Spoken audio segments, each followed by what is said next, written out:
میدونی همیشه یه آدمی هست که وقتی همه بیرونن و دنیا پر از سر و صداست ترجیح میده خونه بمونه. کسی که ترجیح میده یه سریال ببینه تا اینکه بره مهمونی یا بیرون. خب جالبه بدونی این فقط تنبلی یا درونگرایی نیست. در واقع علاقه به موندن توی خونه یه ویژگی خاص روانیه و حتی میشه گفت یه جور ابرقدرت درونی. با من بمون چون قراره بفهمی چرا بعضیا واقعاً توی خونه شکوفا میشن و تو خودت دقیقاً توی کدوم دسته‌ای. ببین همه کسایی که خونه موندن و دوست دارن مثل هم نیستن. درسته همشون از آرامش فضای خودشون لذت میبرن اما دلیلشون با هم فرق داره. بذار برات بازش کنم. یه گروه از آدما هستن که زندگی مجبورشون کرده خونه نشین بشن. مثلا تجربه‌های سختی داشتن، کارهای استرس‌زا یا رابطه‌های سمی که باعث شده دنیای بیرون براشون زیادی سنگین باشه. برای اینا خونه یه پناهگاهه، یه جایی که از شلوغی و فشار دنیا فرار میکنن. موضوع تنبلی نیست، موضوع زنده موندنه. خونه براشون میشه جایی برای ترمیم، فکر کردن و دوباره جمع کردن خودشون. یه سکوت وسط طوفان.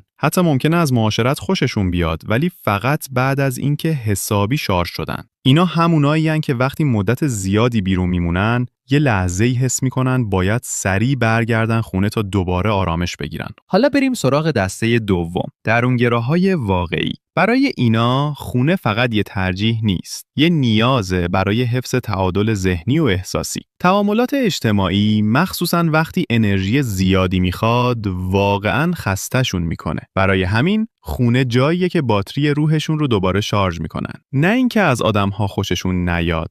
نه، فقط فهمیدن که تحریک زیاد از بیرون باعث خستگی و فرسودگی میشه. خونه براشون مثل یه پناهگاه مقدسه، جایی که میتونن خودشون باشن، بدون نقاب، بدون نقش بازی کردن. بعدش میرسیم به یه گروه جالبتر، خلاق‌ها. آدمایی که توی تنهایی شکوفا میشن. برای اونا خونه فقط محل استراحت نیست، کارگاه ذهنشونه. ایده هاشون اونجا زنده میشن. نویسنده ها، نقاش ها، موزیسین ها، خیلی از اونا وقتی تنها و بی حواس پرتیان بهترین کارهاشون رو خلق میکنن. موضوع دوری از دنیا نیست، موضوع فرو رفتن توی عمق ذهنه. برای این افراد خونه یه آزمایشگاه کوچیکه که بذر خلاقیت توش کاشته میشه و دسته آخر اونایین که از شلوغی و سر و صدا فرارین. ولی اینا لزوماً درونگرا نیستن، فقط محیط‌های پر سر و صدا و شلوغ رو خسته کننده میدونن. براشون خوش گذروندن یعنی انجام دادن کارهایی که دوست دارن در آرامش، بدون فشار اجتماعی. مشکلشون با مردم نیست، با شلوغی و هرج و مرجه. خونه براشون یه پناهگاه ساکته که میتونن اونجا واقعاً خودشون باشن. اما یه چیز مشترک بین همه این گروه‌ها هست. همشون فهمیدن آرامش توی سکوت پیدا میشه، نه توی سر و صدا. ولی یه نکته ظریف این وسط هست. آرامش و انزوا خیلی به هم نزدیکن. اگر زیادی توی سکوت بمونی، کم کم تبدیل به تنهایی میشه. اگر زیادی بی حرکت بمونی،